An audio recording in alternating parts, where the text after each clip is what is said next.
Recording చేయండి. నేను ఇక్కడ కుక్కల కోసం రాలేదు, నేను ఇక్కడ మనుషుల కోసం వచ్చాను. మనం పోరాటం ఏంటి? మనుషుల ప్రాణాల కోసం. Let's focus on malaria, let's focus on mosquitoes, let's focus on road safety, let's focus. అరే నా నోరు ఎలా పెట్టి కొంచెం కింద. సో అంత చెప్తాను నేను. మనుషుల కోసం పోరాడదాం, ఇక్కడ చిన్న పిల్లల కోసం పోరాడదాం. ఆకలితో ఒక్క చిన్న బిడ్డ చచ్చిపోకూడదు. అది మీరు గ్యారంటీ తీసుకుంటారా? Can supreme court do anything about that? Small children should not die of hunger. ఆకలితో చిన్న పిల్లలు చచ్చిపోకూడదు. హాస్పిటల్ లేక చిన్న పిల్లలు చచ్చిపోకూడదు. గవర్నమెంట్ హాస్పిటల్స్ ఏం చేస్తున్నారు చెప్పండి? ముందు అది చూసుకోవట్లేదు. గవర్నమెంట్ హాస్పిటల్ ఎంతమంది చనిపోతారు చెప్పండి? మీరు అందరు నాకు చెప్పారు, ఈ రోజు మీకు ఏదైనా జబ్బు ఉంటే మీరు గవర్నమెంట్ హాస్పిటల్కి వెళ్తారా, ప్రైవేట్ హాస్పిటల్కి వెళ్తారా? అందరు ప్రైవేట్ హాస్పిటల్కి వెళ్తారు. నాకు ఆన్సర్ కూడా అవసరం లేదు. సో అది ఎందుకు చూసుకోవట్లేదు ముందు మీరు? ఏదో చిన్న విషయం, ఎస్ కుక్కలు కరిచినా ఒక్క ప్రాణం పోకూడదు. కుక్క ఏదైనా వీధి కుక్క కరిస్తే ఆ కుక్కల్ని, ఆ బంచ్ ఆఫ్ కుక్కల్ని పట్టుకోండి.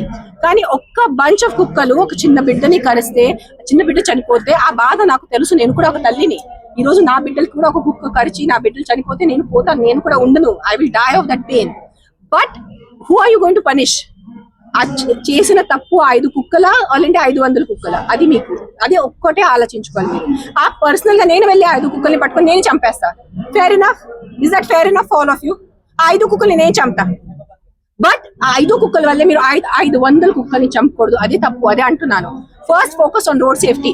ప్లీజ్ రోడ్ మీద వచ్చి హెల్మెట్స్ కోసం ధారణ చేయండి. రోడ్ మీద వచ్చి రోడ్ కండిషన్స్ మీద మీరు ప్రొటెస్ట్ చేయండి. గవర్నమెంట్ హాస్పిటల్స్ ముందుకు వెళ్ళి ప్లకార్డ్ పెట్టుకొని గవర్నమెంట్ హాస్పిటల్స్ ముందు సరిగా చేయండి. అది మీరు చూసుకోవట్లేదు, అది మీకు కనపడదు. కలెక్టివ్, మీరు సిలెక్టివ్, మీకు ఎట్లా మీరు బ్లైండ్ అయిపోయారు. మనుషుల ప్రాణం, ఒక్క ప్రాణంకి విలువ, ఒక ప్రాణంకి విలువ లేదు. ఏంటిది నిజంగా? ఏంటి బుద్ధి ఉందా? ఏదైనా సెన్స్ ఉందా దీనికి? ఫైనల్ కి ఒకటి చెప్తాను, మీ వీధిలో ఏదైనా అగ్రెసివ్ కుక్క ఉంటే ఇమ్మీడియట్లీ కాంటాక్ట్ చేయండి. మీ దగ్గర ఉన్న ఎన్జిఓని కాంటాక్ట్ చేయండి, జిహెచ్ఎంసీని కాంటాక్ట్ చేయండి. ఆ అగ్రెసివ్ కుక్కల్ని తీసుకెళ్లి చంపని చెప్పండి. నేను ఏం చెప్పట్లేదు. కానీ ఆ 5 కుక్కల వల్లే 500ని చంపేస్తే మీకు ఆ భగవంతుడు కూడా క్షమించుడు. అది గుర్తుపెట్టుకోండి మీరు. అది ఒక్కడే చెప్తున్నాను.